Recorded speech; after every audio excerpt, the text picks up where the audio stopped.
Baik, terima kasih pemirsa. Masih bersama kami dalam Damai Indonesiaku dengan tema yang sangat menarik sekali, yaitu jangan terlena ketika Allah menutup aibmu. Tadi guru-guru kita telah menjelaskan bagaimana jangan sampai kita membuka aib kita, sibukkanlah diri kita dengan mengurusi aib kita ataupun keburukan kita. Sehingga kita terus ada motivasi untuk terus berbuat ihsan ataupun kebaikan. Nah, di segmen ini pemirsa kita akan buka sesi tanya jawab yang kami bagi ada dua penanya. Satu jamaah ibu-ibu dan juga satu jamaah dari bapak-bapak. Nah, kami persilakan, Masya Allah ini namanya menarik sekali nih Habib, ibu susunya Rasulullah ini, Ibu Halimatus Sa'diyah, Masya Allah. Silakan Ibu boleh berdiri, nanti akan dijawab oleh Habib Nabil Al-Musawa.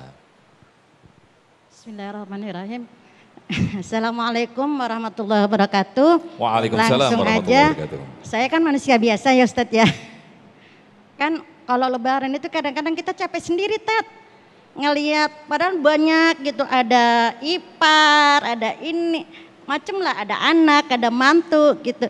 Tapi masalah abis makan gitu nggak mau dibenahin gitu, ya udah di situ aja gitu. Itu kira-kira saya berprasangka buruk atau saya termasuk gibah atau bagaimana itu Ustadz? Saya minta penjelasannya.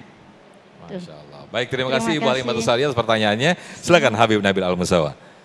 Iya baik, bismillahirrahmanirrahim. Rabbi syrah li sadri wa yassir li amri wahlul 'uqdatan min lisani yafqahu qawli. Ustazah yang bertanya dan juga mungkin seluruh pemirsa Damai Indonesiaku dimanapun berada.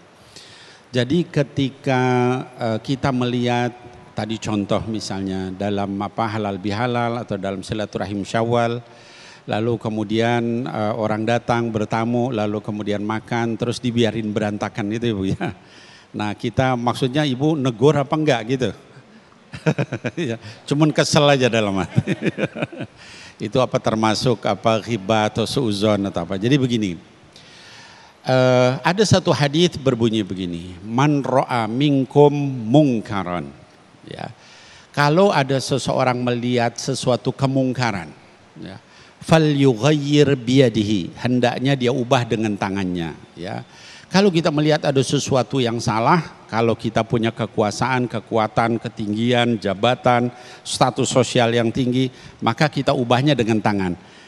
Jangan begitu, ini baiknya dicuci atau bagaimana bahasanya mungkin yang baik. Fa'illam yastati, kalau dia nggak mampu, wah ini yang hadir misalnya Bu, tokoh-tokoh gitu kan di atas kita misalnya dan sebagainya, orang-orang kaya, maka fabilisanihi, coba dengan bahasa. Yuk ibu-ibu sekalian, yuk kita kalau misalnya sudah beres makan, kita beresin yuk sama-sama memudahkan tuan rumah. Kan bukan ibu tuan rumahnya kan, tapi kan kasihan lihat tuan rumahnya itu ya. Lalu kemudian biasanya kalau ada yang ngomong begitu, yang lain kata kalau bahasanya Ustadz Arustandi hideng. Kalau ada satu yang memulai, yang lain ikut gitu ya, maka kemudian diberesin. Fa'ilam yastati, kalau nggak mampu juga fabi qalbihi wa huwa adhaful iman, maka dengan hatinya itu adalah iman yang paling lemah. Artinya apa? Ya kita tidak menyetujui, kita mendoakan mudah-mudahan tidak seperti itu. Tapi kalau menurut saya, kalau contoh yang Ibu sebut tadi, baiknya dengan lisan bisa. Yuk kita beresin sama-sama. Itu membuat budaya supaya kita itu mengajak orang bersih-bersih, mengajak orang untuk membantu.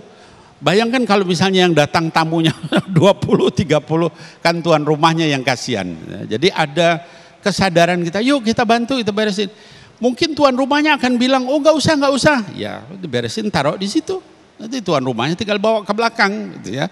Tapi ketika kita melihat ada sesuatu yang salah, itu maka boleh kita menegur, boleh kita menyampaikan. Nah ibu-ibu sekalian, kalau yang tadi aib itu, aib yang dimaksud adalah aib kelemahan orang yang biasanya mungkin 1-2 orang. Kita jangan menyampaikan. Dalam satu kesempatan di dalam lebaran halal bihalal, lalu kemudian ada satu orang yang ngomongin orang berdua. Kita kan harus negur tuh, gimana caranya? Nah, mungkin bahasanya secara umum, kita nggak langsung sama dia, takut nanti dia marah dan sebagainya, itu secara umum. Bahasanya apa? Yuk kita nih baru lebaran, nah ingat ya kita baru minta maaf lahir batin, jangan pada ngomongin orang ya. Buat saya loh nasihatnya itu bahasa-bahasa kalau saya melakukan begitu bahasa yang halus sehingga kemudian oh iya ya terus pada diam ya. Jadi saya kira keinginan kita, inovasi kita, ya kesungguhan kita untuk selalu berbuat baik dimanapun berada itu mendapatkan pahala dari sisi Allah. Wallahu a'lam bishawab. Baik, Masya Allah, terima kasih Habiban atas jawabannya yang sudah ditanyakan oleh Ibu Halimatus Syadiah tadi.